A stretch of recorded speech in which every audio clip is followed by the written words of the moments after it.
そうする。そういえば私ネクタイ持ってきた。どこや忘れちゃった。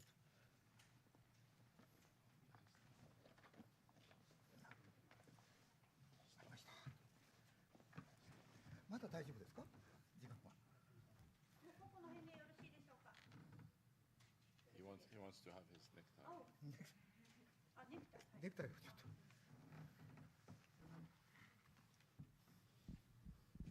No photos, please. I had my necktie in the car, actually. Nice tie, Mr. Kurokawa. This is French tie. Yeah, nice.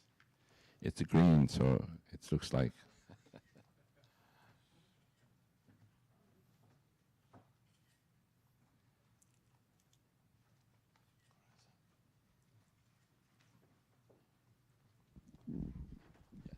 All right.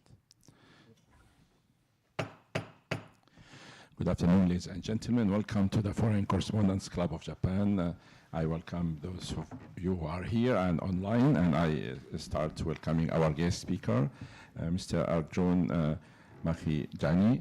He's online. We can see his face on the screen. He's the president of Institute for Energy and Environmental Research. And then to my very right is Mr. Shinichi Kurokawa. And he's Professor Emeritus, High Energy Accelerator Research Organization. And then to his right is Mr. Junichi Nukushina. He is a representative of Civil Forum on Nuclear Radiation Damage of Japan.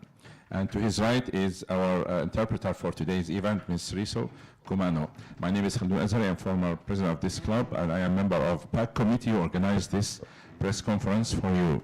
And today's event is about the claimed scientific problems with the ALPS water treatment plan that is established in Fukushima. All right.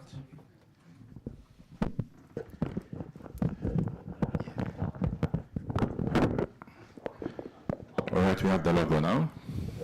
Shall I repeat or it's okay? All right. I can repeat if you want. But anyway, our session will be rather short. And I think you all know about the situation, and you read our notice, and we have also distributed flyers to everybody. All details are there. And our event will be about 30 to 35 minutes, followed by Q&A.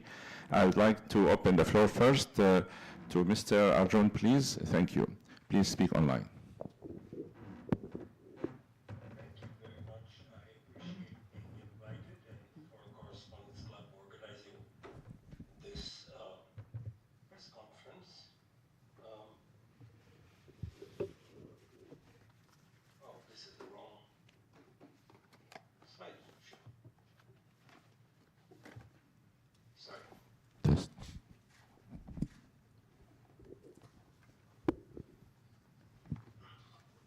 Thank you. I appreciate this chance to speak to the foreign correspondents of Japan. I'll quickly go over the main points of my talk and then elaborate. I'm not going to read the slides. You have them with you. And I'm just going to elaborate on some of the scientific points and some of the more elaborate regulatory issues. So my main points are the TEPCO dumping plan, and I call it dumping because the 1972 treaty, it's in the title that when you're putting pollutants, radioactive pollutants into the ocean, it is dumping. Now, Japan disputes this, and I just want to explain this, because if you put this water, radioactive water, into a barrel and take it on a ship and put it overboard, it would be dumping. And they say it is discharges because it is being put via a tunnel into the ocean.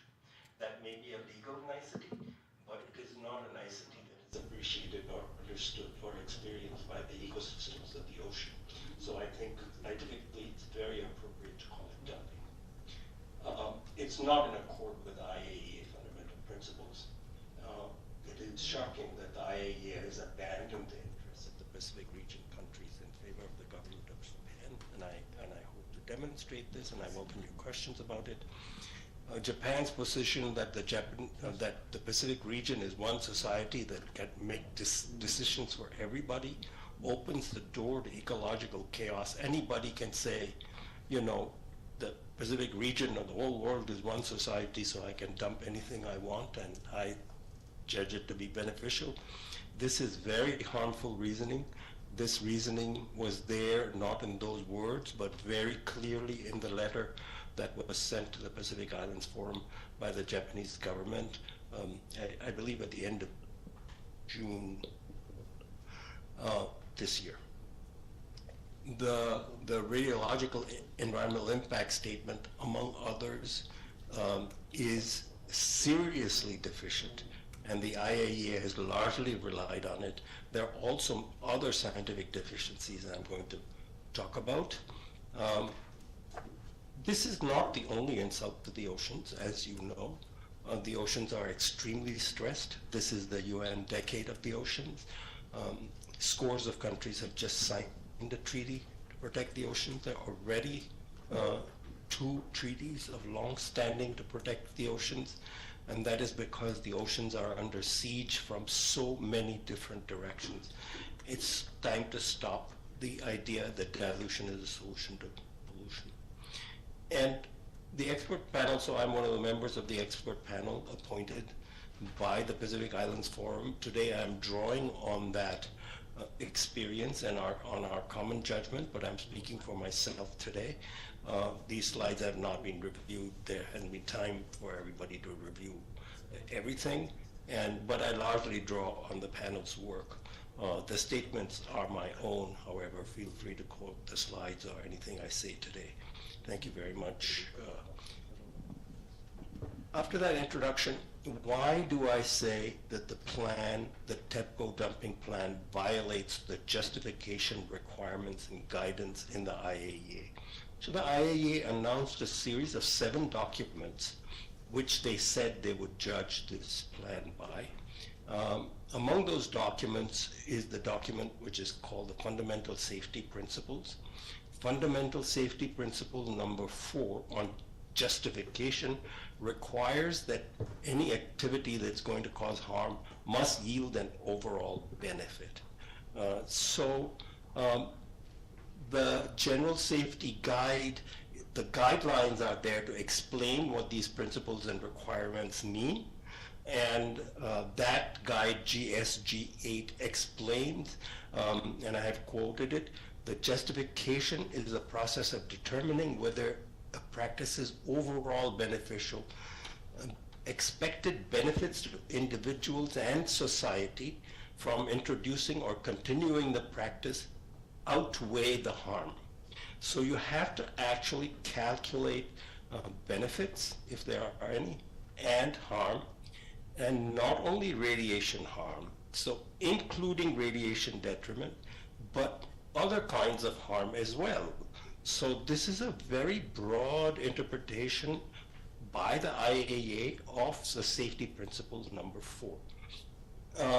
Countries in the Pacific region will suffer some harm. Now, the IAEA may say it's extremely small or negligible or very tiny, whatever adjective you want to use, it will be non-zero. Moreover, there is non-radiation harm, and that harm has already occurred. And so the harm is non-zero. There's no argument about that, to my knowledge. But the Pacific region countries will receive no benefits. Thus, the harm outweighs the benefits. It's very clear the requirement that benefit should outweigh the harm is not met, and the plan is not justified.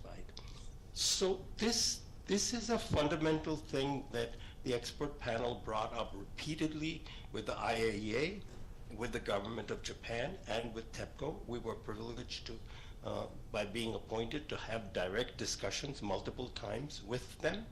And we have been extremely disappointed, including me, extremely disappointed that these considerations were not taken seriously, and they are there in multiple documents that we have sent both to the IAEA and to the government of Japan.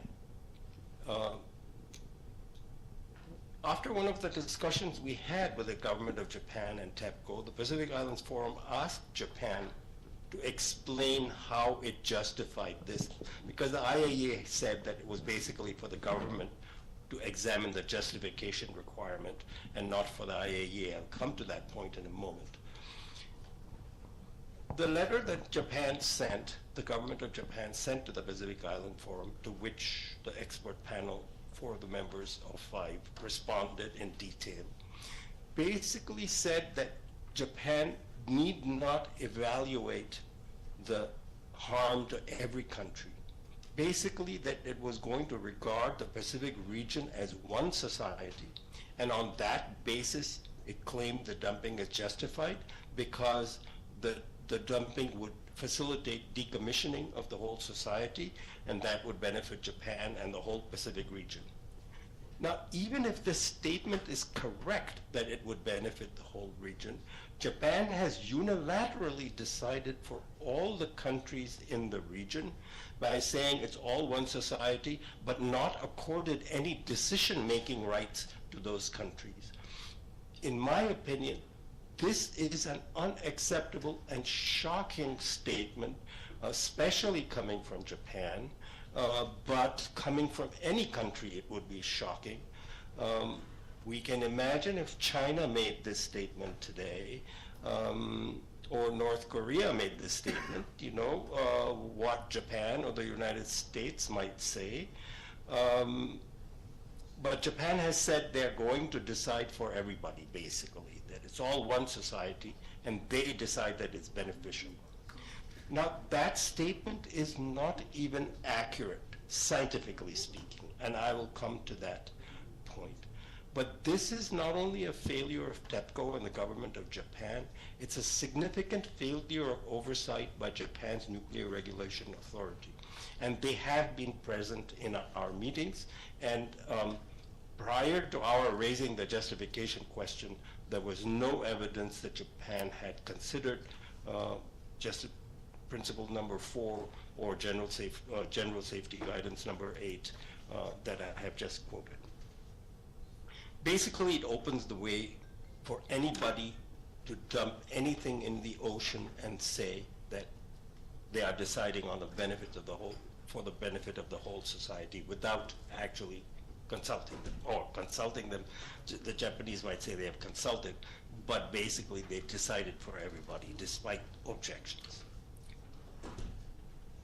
We raised this question with the IAEA because the IAEA is supposed to give its blessing or not to this enterprise. Now, we understand the IAEA is not the decision-making authority. They've said so, and we agree with that. But clearly, Japan could not do this if the IAEA had said, wait, we don't think it is justified according to our principles. But the IAEA's position is very strange, in my view, in that they said they are not going to consider justification. They said this in writing, and they emphatically said it during our meeting a couple of months ago. The reason is they said we were invited to review the management of this water after the decision to dump had been made, and therefore the justification requirement is the part of the government of Japan and not the responsibility of the IAEA. This opens a giant loophole. Anybody can decide to do something that is clearly not justified, and this dumping is clearly not justified, and then invite the IAEA. And the IAEA said, well, it's already decided to do it, and we'll only look at how to minimize the harm from doing it, and we're not going to look at whether it is justified. So basically, the IAEA has abandoned its key principles of justification. As I'll argue, they've also abandoned optimization.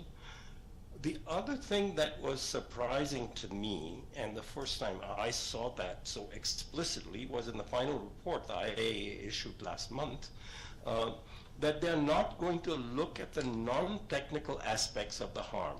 The kind of harm that occurred in Korea recently, South Korea, when people, on the announcement of the decision to start dumping, started panic buying sea salt, and the prices of sea salt skyrocketed. As you know, sea salt is used to make kimchi and other traditional Korean cuisine. And there was demonstrable social and economic harm even before the dumping started. But the IAEA has said in their final report that they're not going to consider non-technical issues, even though these non-technical issues are part of their own requirements and guidance, which I've just quoted to you. And the references to the GSG-8 and fundamental safety principles, they're all there in the IAEA documents. I'd be happy to supply them to you.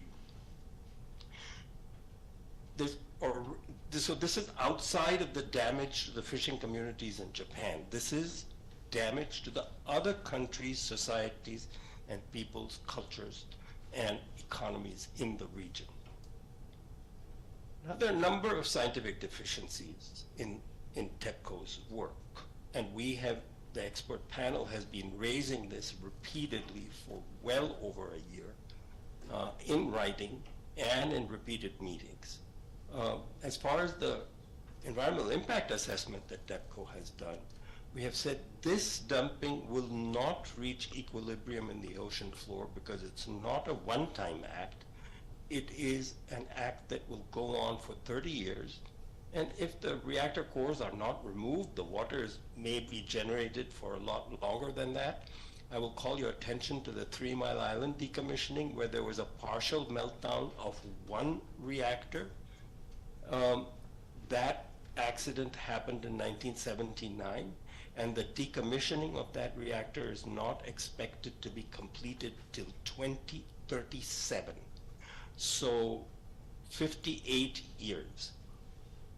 So reconcentration of radionuclides will occur in the sediments. Depending on the radionuclide, it could be thousands of times or hundreds of thousands of times. So the idea that the ALPS system will clean it up and it will be okay after dilution is ecologically an incorrect idea, because reconcentration will occur in the oceans. It's not enough to say that the doses to human beings are going to be small.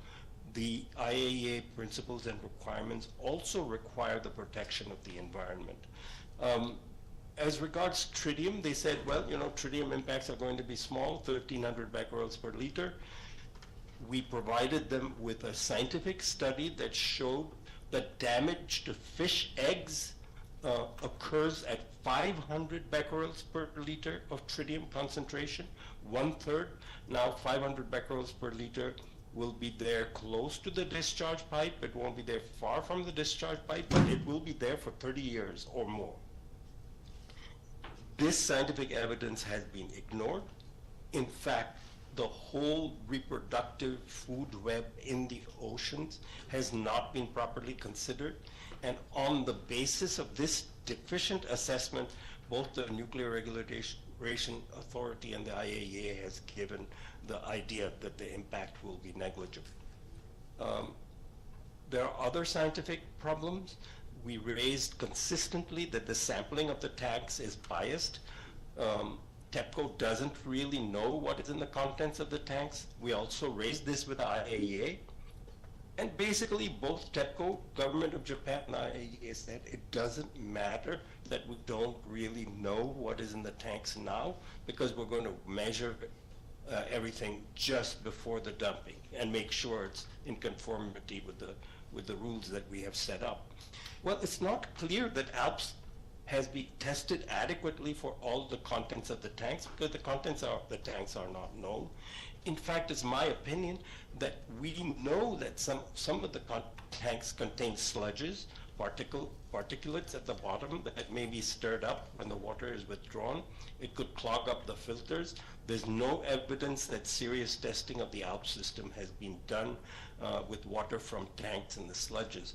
The first discharges, I don't know what water was used, but I would bet a dime to a dollar that it was not water withdrawn from the tanks with sludges close to the sludge layers. That is a very big problem issue, because lots of tanks that were filled in the first 2 or 3 years at least. And the ALPS system has worked sometimes, and it has not worked sometimes. The filtration system was not very thorough for the first few years, and there are quite a few indications that the filtration system did not work consistently until 2018, which is why many tanks have quite high levels of radioactivity. The IAEA also did not consider safety principle number 5, and optimization, that requires in part that if you're going to have radiation harm, you should keep that harm as low as reasonably achievable. It's called the ALARA principle. And if you can lower the doses beyond what your action is, and it's reasonable, you should do that. The IAEA's optimization assessment, it did do one, but it restricted only to reducing the harm from the dumping, not to alternatives, which is also the normal practice in considering as low as reasonably achievable, keeping doses as low as reasonably achievable. So the expert panel, the examples, poor science and the IAEA kind of ignoring the poor science, are exemplified by Director General Grossi posing for a photo feeding commercial fish food to experimental fish, knowingly or unknowingly complicit in poor science. In fact, our ocean expert on the expert panel said, I will help you to design good experiments that will allow you to determine the impact of this dumping on the food web, but that offer was resisted and refused. In regard to optimization, I should say that we published a paper on concrete. When we did so, TEPCO and Japan said, we have already considered it, but the concrete proposal they had considered was very different from what we said, and we have said that we would also reject the concrete proposal that TEPCO rejected. What we proposed was very simple. We proposed that the water be filtered by the ALPS system, as TEPCO now proposes, and once filtered, it would have mainly tritium, and the tritium should be used to make concrete for useful purposes that has low potential for human contact. I myself did the dose calculations from concrete, and the doses from tritium from such a procedure to the public would be essentially zero. There would be no dumping, of course, and therefore, even if the concrete fell apart, the tritium beta particles are weak enough that even from the particles of concrete, they would not penetrate and affect the public. Therefore, we are mystified that having an option available that would meet the requirements, the option was both dismissed without serious consideration, both by the IAEA and by TEPCO and the government of Japan and the Nuclear Regulation Authority. Thank And you. to close by making some general remarks. The IAEA has basically abandoned some of its own key principles and guidance in favor of the government of Japan, and has abandoned the interests of the countries of the Pacific region.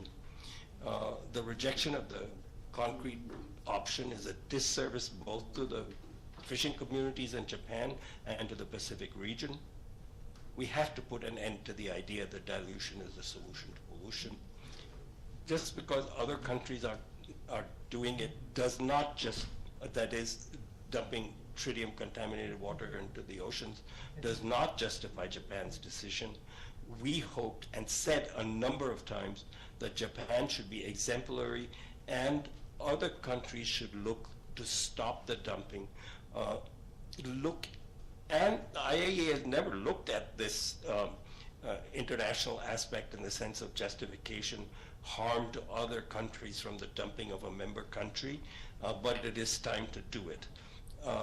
Non-Japanese members of the IAEA, I think, should hold the IAEA to account for abandoning their interests and its own requirements.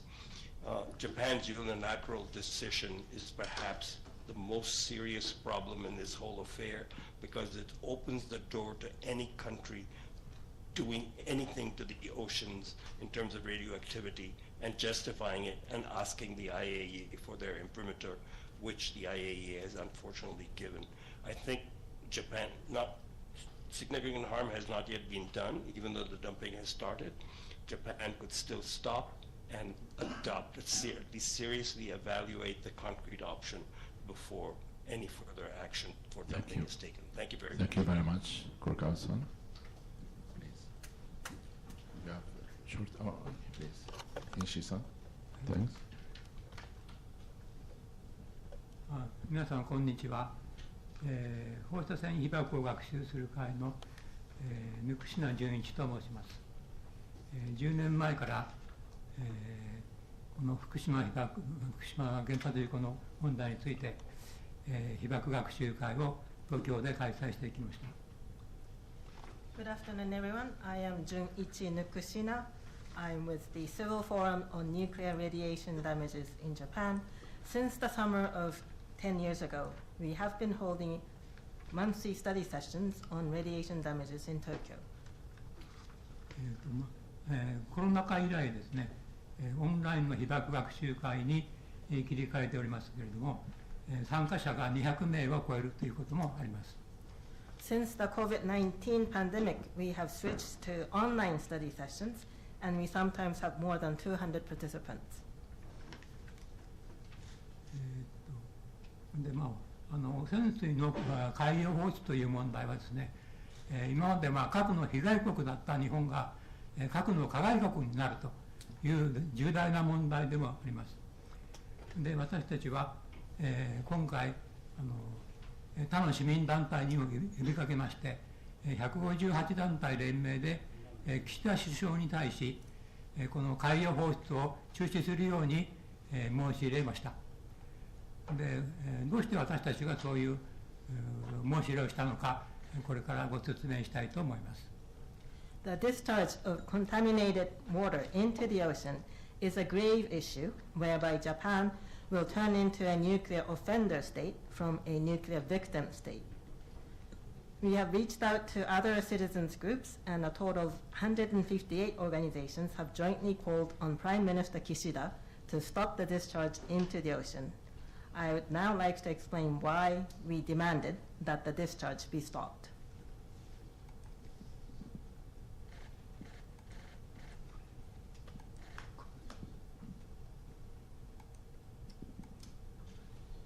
Really?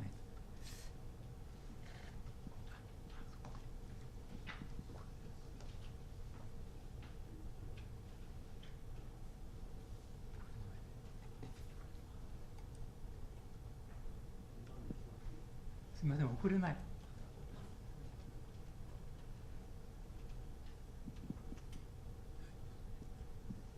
私たちが海洋放出の中止を求めたのは、正当化されていないということです。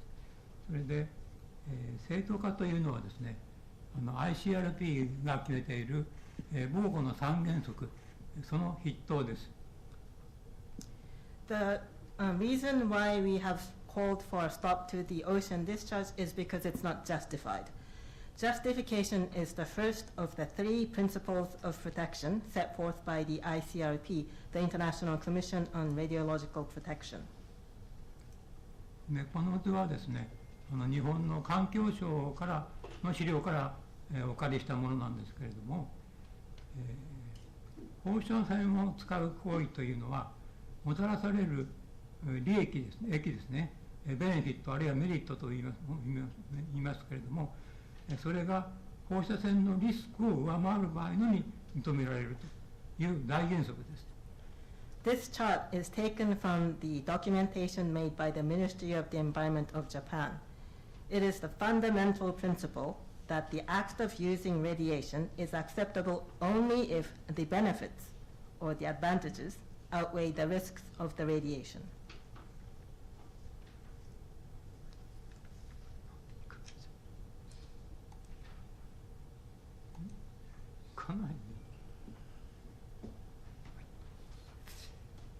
先月4日、岸田首相にIAEA の包括報告書というのが渡されました。On the 8th of last month, the IAEA's comprehensive report was handed to Prime Minister Kishida. でその18ページにも、正当化は基本原則であって、被爆状況を変える場合には、害よりも益をもたらすものでなければならないと明記されています。On page 18 of the report also clearly states that justification is a fundamental principle and that activities giving rise to radiation risks must yield an overall benefit than harm. 18ページから19ページには IAEA もガイドライン、GSG の8を引用して、正当化にあたっては放射線暴行の範囲をはるかに超えて、経済的、社会的、そして環境的要因も考慮しなければならないというふうに書かれています。On pages 18 to 19, citing the guideline GSG-8, the report states that justification goes far beyond the scope of radiation protection and also involves the consideration of economic, societal, and environmental factors.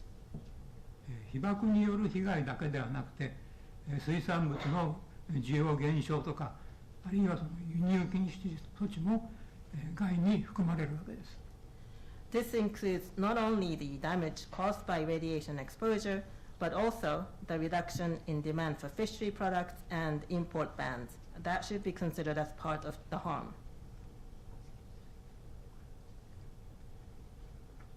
IAEA は海洋放出にお墨付きを与えたというふうに言われますけれども、実は包括報告書の19ページにはですね、海洋放出の正当化については評価していないと、IAEA は評価していないと、それは日本政府がやるべきことだというふうに書かれています。The IAEA is said to have given the imprimatur or an endorsement to the ocean discharge. But in fact, on page 19 of the comprehensive report, it says that its review did not include an assessment of the details of the justification process for ocean discharge, and that should be done by the government of Japan. これに対してその日本政府はどうしたかというとですね、7月31日に、英文の報告書を出しています。その中で、言っていることはですね、廃炉の駅ですね、廃炉の駅とそれから汚染水放出の害を比べています。So what did the government of Japan do in response? In its English language report issued on July 31st, it compares the harms of ocean discharge of contaminated water against the benefits of decommissioning instead of comparing the harms against the benefits of ocean discharge itself. でしかもその中で挙げている海洋放出の害として挙げているものはですね、IAEA もその無視できるというふうに言っている被爆被害だけなんですね。Moreover, the only harms listed as harms of ocean discharges are the damage from radiation exposure, which the report says is negligible, and IAEA seems to agree with that as well. 水産物の需要減少も中国などの輸入禁止措置も害に含まれていないのです。でこんなインチキな正当化は許されないというふうに私は思います。海洋放出の中止を求め続けていきたいと思っております。以上です。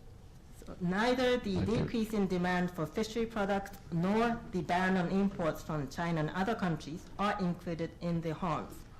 This bogus justification is unacceptable in my view. We will continue to demand that the ocean discharge be stopped. Thank you for your attention. That is all for me. Yes, Kurokawa-san, please. 5 minutes, please, you have.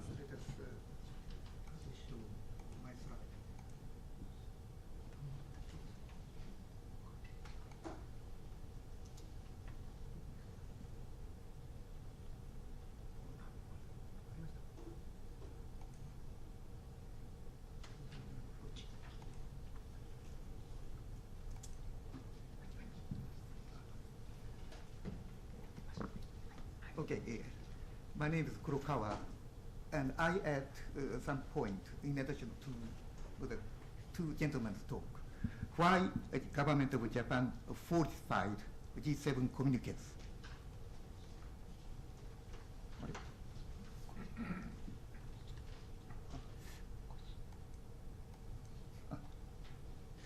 Okay, just I wrote down some kind of 3 words which is not used correctly, but in order to reduce the time, I skipped this part and going to the G7 communiques in April and in May have been fortified. Okay, this one is, top part is the original G7 communiques, and the bottom part is the fortified Japanese translation. But I translated it back to English again. And if you look at it, and the original communique says, we support the IAEA's independent review to ensure that the discharge of advanced liquid processing system, ALPS treated water, will be conducted consistent with the IAEA safety standard, etc., etc., which is essential for the decommissioning of the site and the reconstruction of Fukushima. But this translated, if I translated it into, I translated the fortified Japanese translation back to the English. It becomes like this: we support the IAEA's independent review to ensure that the discharge of advanced liquid processing system, treated water, that is essential for the decommissioning of the site and the reconstruction of Fukushima. This is a great amount of the fortification. Also, already this one is pointed out by Nukushina-san, but IAEA comprehensive report, page 19, states that therefore the scope of the current IAEA safety review did not include an assessment of the detail of the justification process followed by the government of Japan. And the government of Japan has the final decision-making authority to determine how to handle the treated water and how that decision is justified. So, notwithstanding the justification of the final choice of how to manage the ALPS treated water stored at FDNPS is extremely relevant for many stakeholders and merits a clear explanation from the government of Japan. Merits means that deserves. So Japanese government should explain why government has justified this case, treated water, dumping of the polluted water. And also note on the dialogue between Japan and PIF expert panel on June 1. This was, Dr. Makhijani already pointed out this one, but it is said that further paragraph 2.3 of the GESG 9 states that justification applies to the overall practice and not to individual aspects of the practice, such as discharges. In this case, discharge is an independent aspect. This is quite interesting, quite funny. The GOG understands that discharge of ALPS treated water corresponds to individual aspects and decommissioning of Fukushima Daiichi nuclear power station correspond to the overall practice. So, Japanese government insists that government doesn't need to justify the dumping of the polluted water into the ocean. So this is the conclusion, my summary. Within the framework of IAEA, the government of Japan should justify the ALPS treated water discharge. GOG insists that this discharge does not need to be justified, since it is individual aspect of the overall practice. Overall practices, namely the decommissioning. I suspect that the reason why the government of Japan needed to falsify the G7 communiques translation into Japanese is to show that the discharge of ALPS treated water is essential for the decommissioning of the fight. The decommissioning as a whole has yet to be justified. Therefore, government of Japan does not only comply with IAEA standards, but also with D7 agreement shown in the communiques that the discharge will be conducted consistent with IAEA safety standard. So thank you very much. Thank you very much for your presentation. We'd like to open the floor to questions and answers. If you have any question, please raise your hand and proceed to the mic and state your name and affiliation. And please make your question short and to the point. And one question, please. Thank you. ありがとうございます。アークタイムズの尾形と申しますが、お三方にお聞きしたいんですけれども、今回のですね、処理水について、日本のメディアでは、処理水はALPSで処理されていて、ストロンチウムはその国際基準に合致したレベルだと、それを、朝日や毎日も含めた日本のリベラルというメディアも含めて、だから国際基準に合致していて、中国がですね、その輸入禁止をしたことについて、非常に日本の中で今、強く批判が起こっているわけですけれども、メディアを含めて、朝日や毎日も含めて。ただ、実際、その処理水は、ストロンチウムについては、言及されてますけれども、それ以外の各種について、きちんとですね、チェックもされてなくて、それについて、東電のですね、調査のサンプリングに過ぎなくてよくわからない部分があって、いわゆる国際的に出ているストロンチウムの水、一定の基準の水、つまり中国や韓国が排出している水と日本の水っていうのは似て非なるものであるという指摘も一方で科学的にあると思うんですけれども、日本の中でそうやってこれがあたかも完全に処理されたストロンチウムだけの水のように言われていて、他にあるですね、問題のあるもっと汚染水に近いということが知られてないんじゃない。Because we have to translate it. Okay. Short question, please. I'm going to end soon. というふうに思われていると思うんですけれども、その点ですね、日本の中でこれがストロンチウムの水だと言われていることについて、お三方はどう思うかを聞かせていただけないでしょうか。Thank you. So my question is to all three of the presenters regarding this output, but as for other types of radionuclides, it's not known as to what exactly are included and how much. Not even TEPCO has clarified that or clearly investigated that, and in a way, there's no way of knowing for sure. So the discharged water that contains certain amount of tritium, the water discharged by countries like China and Korea, that is quite different in terms of the nature of the water compared to in terms of the discharge of water to be done by Japan. It might, on appearance, look similar, but in fact, it's quite different because of the unknown factors of what is really contained in the discharged water. So even though the water is not completely or perfectly treated, except for tritium, the discharged water might still contain other problematic substances. So my question is, I'd like to ask all three of you what you think of this ALPS treated water itself. Okay. Well, should I answer this? We've looked at this question in great detail at the expert panel. First of all, as I said, the ALPS system has not functioned consistently over the years, and it has not been tested adequately for the various kinds of water, and the knowledge of what's in the water now is not adequate.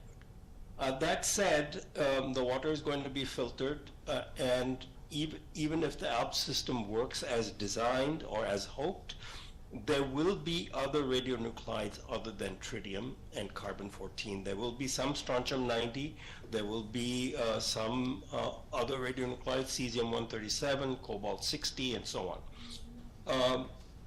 The claim is that their concentrations will be very small because there will be a lot of dilution with seawater. On the face of it, this is correct. But what we have said is the ecological considerations after discharge have not been properly taken into account. I gave you an example of cobalt-60. Cobalt-60 can concentrate to more than 300,000 times in sediments, so that it's not enough to say that the concentrations of these other radionuclides are going to be very low. Moreover, we have pointed out, and I mentioned this in my slides, that 1,500 becquerels per liter of tritium is not a negligible concentration. International standards generally have not considered reproductive impacts. That's why I wrote a whole book on tritium called Exploring Tritium Dangers, which I think will be published in Japan in the coming months. That reproductive impacts are extremely important, and they have been demonstrated to be negative. Fish eggs have been demonstrated to be harmed at 500 becquerels per liter, which is 1/3 the discharge. So the whole environmental impact process has been very deficient, and the judgment that the impact even on radioactivity will be negligible is not scientifically sound. That's part of the reason one may understand from TEPCO, which wants to go ahead and dump, but for the IAEA to have ignored all of this after it was pointed out should be scandalous, and I think the IAEA is going to face some loss of reputation as a result. Thank you. Kurokawa-san, do you have comment? はい。ですね、まあ水は今の放流されている放出されている水のについて言うと、例えば取れないのはトリチウムだけじゃなくて、炭素14も取れないんですね。それでその、トリチウムそれから炭素っていうのはやはり人間の体の中に取り込まれる非常に危険な放射性物質だと思います。で何よりも私が言いたいことはこの、水に含まれている放射能がどういう被害を起こすのか、まあ、ちゃんと科学的に分かっているわけじゃない。だからIAEA にしても ICRP にしてもやはり正当化が必要であると言っているわけですね。被爆の被害がも含めて害よりも益の方が上回っているということが分からない、言えない限りやっぱりやっちゃいけないんだということは、やはり放射能がいかに危険なものであるかちゃんと分かっていないということが前提としてあると思います。だからこの福島の汚染水については正当化できていない以上、これは絶対に放出しちゃいけないというふうに私は思います。Thank you. What I think of the water that is discharged is that tritium is not removed, but tritium is not the only substance that is not removed from the water. Carbon-14 is not removed either. Carbon-14 and tritium can be ingested into the human body, and if it is ingested, it can be quite dangerous. This is the kind of radionuclides that can cause harm to the human body. So what I'd like to say is that since there is no way of telling for sure, or there's no scientific proof as to what kind of damages radioactive materials contained in the water can cause, we need to have justification. That is why IAEA and ICRP require justification review. So the damage of, when it comes to the damage of radiation exposure, the benefit must outweigh the harm. Unless you can say for sure, then you shouldn't be exposing, there should be no exposure to radiation. You really need to understand the dangers of radiation. So in the case of discharge of water from Fukushima, since the justification is not done, I would say that it should not be done. The discharge should never be done. That is all I wanted to say. Thank you. Okay, so, may I? Okay, I mentioned one thing. Just probably you know that very famous Chinese philosopher Confucius. He said he said one thing in Japanese. Nao tadase. If I translated this word into the English, this is we should use the correct words. And the point is that the Japanese government and the Japanese media use the treated water, but in reality, it is not a treated water. It is a radioactive polluted water. And so it is very important for us to use the correct words. This is a very, very important issue for the democratic country and democracy or democracy. And that is my point. Other point, scientific point is I agree with the other two persons. Yes, please. And then you.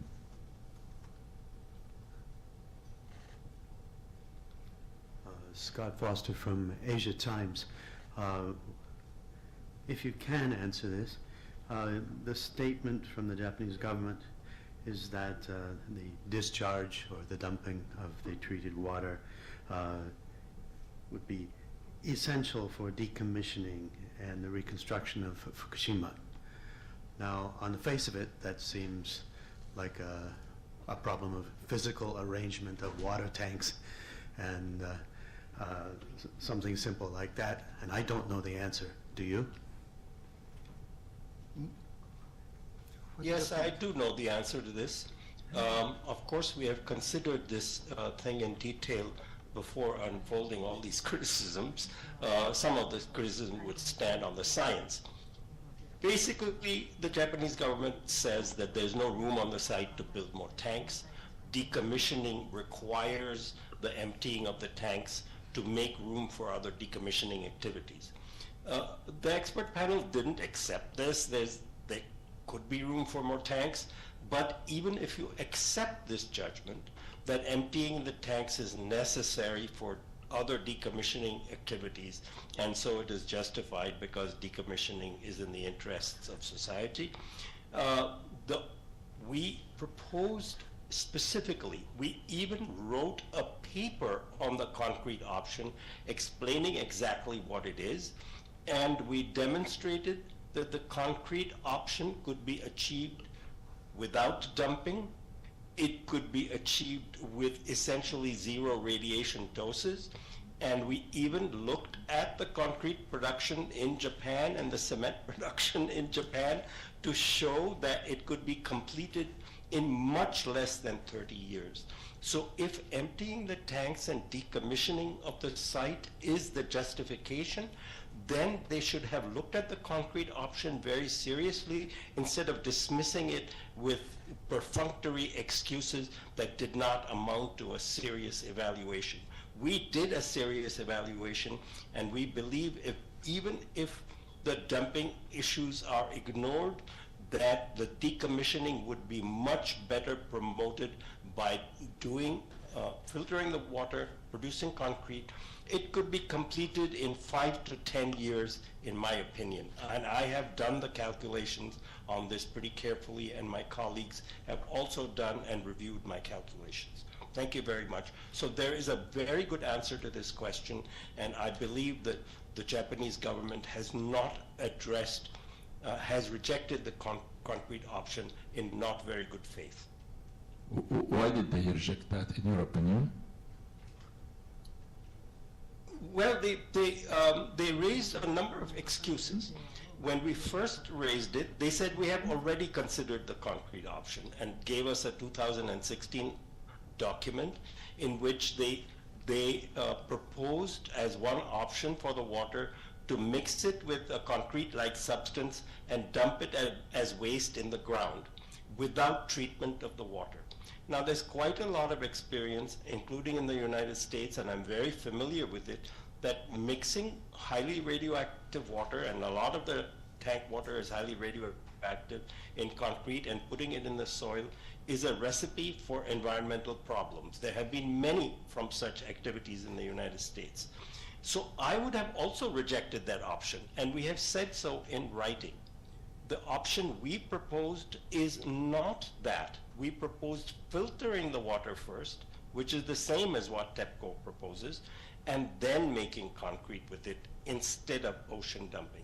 Then they said that the salt content is very high. Well, they're filtering the water, there's reverse osmosis, concrete can tolerate some amount of salt. Then they said it's against the regulatory requirements that concrete would have to be treated as radioactive waste. Well, there's a lot of soil that they proposed to dispose of.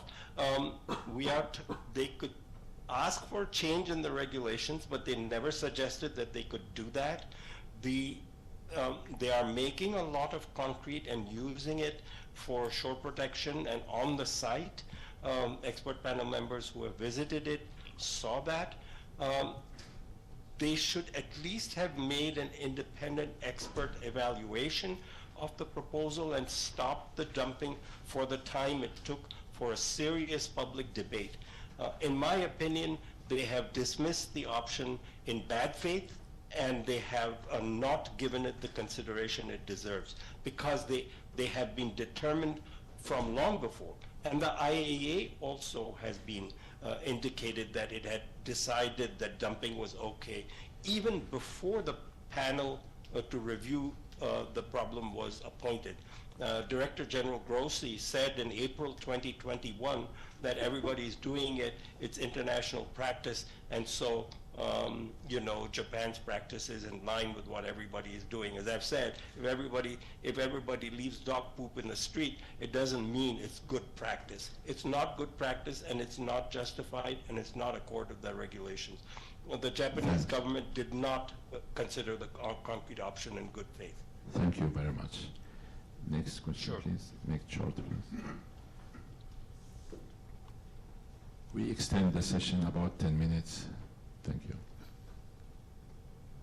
Nishimura with Hokkaido Shimbun. My question goes to Dr. Makhijani. Makhijani. Yeah. The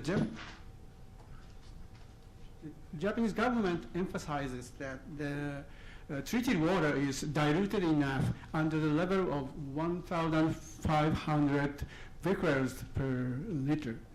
So you refer to the possibility that the treated water have an impact on the fish eggs, and it says that the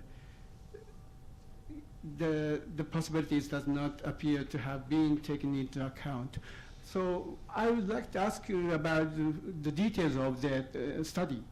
Or what kind of fish is impacted, had an impact, or what is the difference between the impact on fish eggs and impact on fish body itself? Thank you very much. Yeah, so fish eggs is just one example for tritium. I believe I will send the paper on to the Japanese Foreign Correspondents Club, and they will pass it on to you, and you can read it for yourself. The fish eggs that were in consideration, to my memory, were eggs of carp, which is quite a common fish which is consumed. But I'm not talking about consumption by human beings. I'm talking about the reproductive cycle, and that's just one example. And the Japanese government has not considered reproductive impacts in the food web. And generally, reproductive impacts of tritium have been ignored, as I wrote extensively in my book, and I'd be happy to send that book along as well. And as I've said, tritium is not the only radionuclide. Dilution will reduce the concentrations of other radionuclides very greatly, However, the reconcentration problem and the non-equilibrium problem in the ecosystem is very grave, and all our attempts to point to the latest science on that, especially from Dr. Robert Richmond from the laboratory in the University of Hawaii, were rejected. That's part of the reason why I say this is bad faith, is because if you were approaching things in good faith, in good scientific spirit, you would examine the paper, you would have examined the reproductive effects, you would have taken up the offer to at least see what experiments are proposed that would yield a better assessment of ecosystem impacts. But all of these things were summarily rejected without discussion. Thank you. Actually, on the same issue, I received a question online from Dennis Normale, Science Magazine. He asked also about the impact on the eggs of the fish, but he also asked, will anyone monitor the actual impact on fish eggs that in the ocean near the discharge point, and if they found any impact, do you think that they will stop the discharge or the dumping? Thank you. Well, part of the problem is that once the dumping starts, you know, it takes a long time to discover the impacts. There's a statistical phenomenon after all. Some will be impacted. When I said fish were harmed at 500 becquerels per liter, it was a fraction of the eggs that were harmed. And so monitoring the ocean and measuring tritium is quite hard, very costly. It would have to be done over a period of years and decades. And at that time, it will be too late to do anything. Once you have discovered the harm, you have already done it, and it cannot be reversed. And the tragedy is that there is an option available that would avoid all that. It's no use to dump harm and then say, oops, there's harm. What are you going to do after that? I have seen no proposal from the government of Japan that if they discovered they are wrong, what the remedy would be, other than possibly handing out money. Thank you. That doesn't solve the ecological problem. Thank you. I have also other question online from Fred Vargas. He's freelance. He says a Korean investigative news agency, the TAMSA, has implied that Japan and the IAEA have made a deal, and even that there could be some corruption involved. Do you think there's the case? Maybe. Well, I will let my Japanese colleagues answer this. You know, I have not investigated this particular problem. I've heard about it, but I don't know. Can you translate in Japanese, please?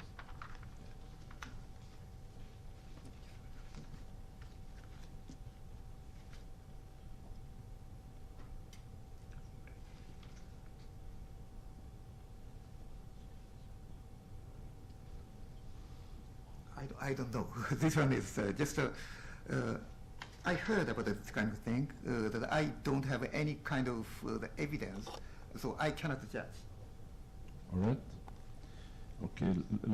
Last question online from just a minute, from Karine Nishimura. She's Radio France and Libération. She asked that it seems there's no good solution for the ALPS water, no matter what. They are opposition and support. Do you see a procedure that could legitimize any decision, like? Well, I don't agree that there is no good solution. There's no good solution in the sense of, you know, what if we did not have the accident? We've had the accident. We've got more than 1 million tons of contaminated water, some highly contaminated. So there's going to be no, you know, solution which is perfect. But the expert panel has for more than 1 year insisted that filtering the water and making concrete with the water with low potential for human contact is the best solution that we can think of.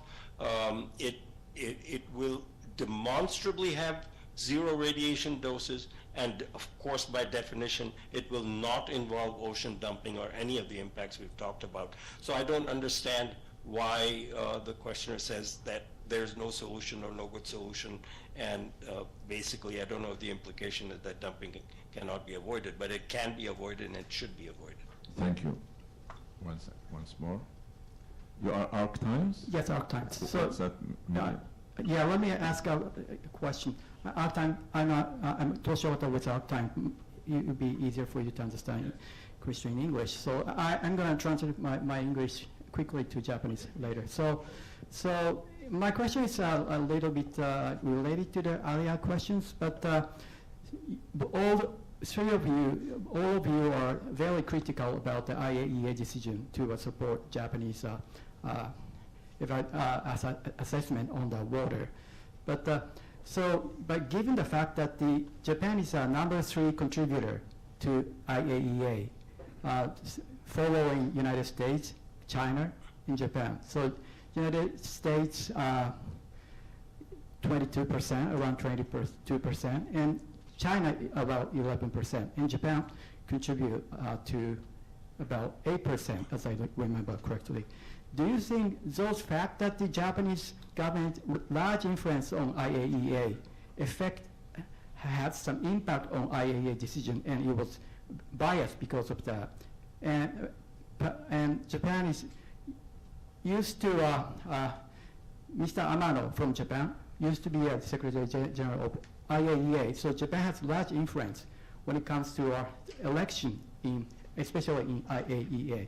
So do you think IAEA biased because of those Japanese political influence? 日本は世界第3位の拠出国で IAEA に対して非常に大きい影響力を持っていて、天野さんという過去に事務局長も出していると。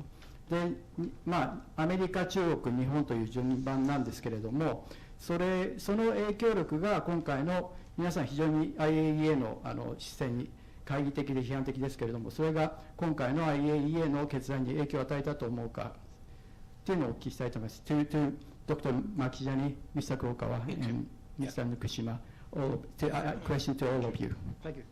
I would say, this is the normal functioning. The Nuclear Regulatory Commission in the United States functions in the same way. The nuclear industry contributes for its own inspections.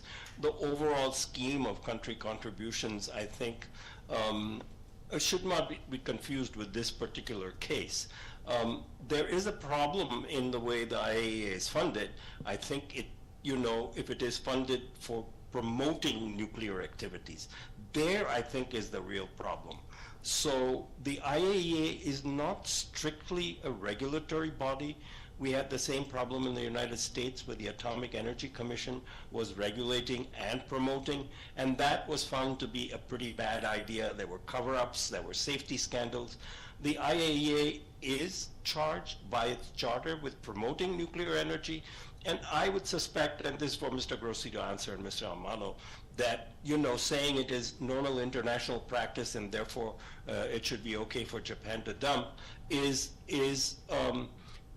basically in line with not wanting to challenge the normal practices of the nuclear industry, because it would conflict with the promotion of the nuclear industry and impose costs on the nuclear industry when it's already got economic problems and economic viability issues. So I think that is where the larger IAEA problem lies. I don't know about the various specific contributions, but I think this is a lesser issue for me, and the conflict of interest, and the expert panel has pointed out, we had the job of assessing this independently, whether you are for or against nuclear power. And there are a variety of views on the expert panel, but the IAEA is not neutral about nuclear power, and I think that is a huge issue.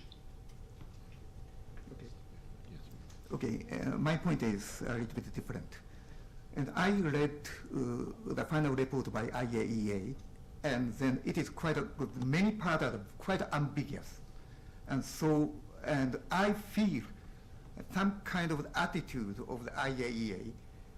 What kind of attitude? The kind of attitude, let us support, let us not be against the Japanese government. I can feel these kind of things just by reading IAEA's final report. That is my answer. Say something in that regard. That's why I also said that the IAEA has abandoned the interests of Pacific region countries in favor of the government of Japan. And that is a very, very poor outcome for the IAEA and for the world that depends on the IAEA. It's not easy to criticize the IAEA. They are doing a very important job in many difficult situations, but this criticism, I think they have brought on themselves. Thank you very much. I think we, yes, please. Short, please. Thank you. My name is Azbi Brown. I'm from Safecast. This is also a question for Dr. Makhijani. As you pointed out, the expert panel from the Pacific Islands Forum has been an independent, panel that's reviewing this work. Is there any possibility that the work of the expert panel will continue from now on? Will you be able to get funding, perhaps, and be able to continue to provide this independent oversight of the contaminated water release process? Well, this is of course up to the Pacific Islands Forum, and we have not had any long-term discussions in terms of our role, nor do we have any official role in terms of monitoring the impact or in convincing the government of Japan or the IAEA about anything. So far, I would say that we have tried our best to give our independent and sound scientific judgment from several different scientific disciplines, but our advice has been rejected and our judgment has been routinely rejected. I do not know whether, the Pacific Islands Forum may want to continue to have our advice, and be happy to offer it to them if it's of much use as things go on, but that decision hasn't been made for the long term as yet. Thank you very much. Actually, I have such discussion before. They were, this is not really a question, it's a comment. Maybe you can comment on that before we close up the session. There were many nuclear weapons tests in the Pacific by France mostly, and then nothing happened. Basically, the Pacific seems to be okay now. So what's the difference between discharging the water, dumping the water, treated water or contaminated water, and such nuclear weapons tests in the Pacific? Do you think it's still like same problem or different? Thank you. Oh, the nuclear weapons testing problems have been catastrophic, and they continue. I don't think you have looked into this issue. I'm one of the authors of a 1991 book called Radioactive Heaven and Earth. You can download the full thing for no cost at IER.org. Last year, Dr. Ruff from Australia and I did a series of 11 papers, one on each site, including the French site in Polynesia and the US site in the Marshall Islands and the British sites on the Christmas Islands in Kiribati. And the impacts are extremely serious, and they are continuing, and you can read about the huge amounts of radioactivity that still exist in the environment. The traditional occupations and diets have been destroyed, a primary reason for the prevalence of diabetes. So it's not only radiation harm, but other kinds of harm from the destruction of the cultures, societies, and occupations and diets that have happened. I'm most familiar with the Marshall Islands, but this has happened in other parts of the Pacific as well. I think the impacts on testing were absolutely huge. I can safely say that the impacts from this dumping will be small, but dumping on people and in a region who have already suffered an injustice from imperialists, and I use the word advisedly because the Marshall Islands was a trust territory of the United States on the part from the United Nations, and I think it's generally acknowledged, including by the rapporteur of the United Nations, that that trust was violated in the way the country was seriously disrupted, and parts of it were literally destroyed. The first thermonuclear test actually totally evaporated an island. and that wasn't the only time that happened. So I think you're not very well informed. I'm sorry to say so. I'd be happy to send you some materials that testing did not have harm. It had extremely serious harm. It's safe to say that this particular dumping will not, fortunately, reach that level of harm, but you're harming people who have already been seriously harmed. It's like telling a person that you have contributed to their illness and then you're going to contribute more, even if it is much smaller. That is not an appropriate way to proceed. Thank you very much for your insights. This will wrap up our event, and I would like to thank very much Dr. Makhijani and Mr. Scientist, actually, Kurokawa and Nukushina for your presentations, and also our interpreter, Kumano-san. Thank you very much, everybody, also for attending here and online. And I think the debate will continue, and we hope you write a lot about this, and we might have more in the future. Have a nice evening. Thanks. Thank you for inviting me.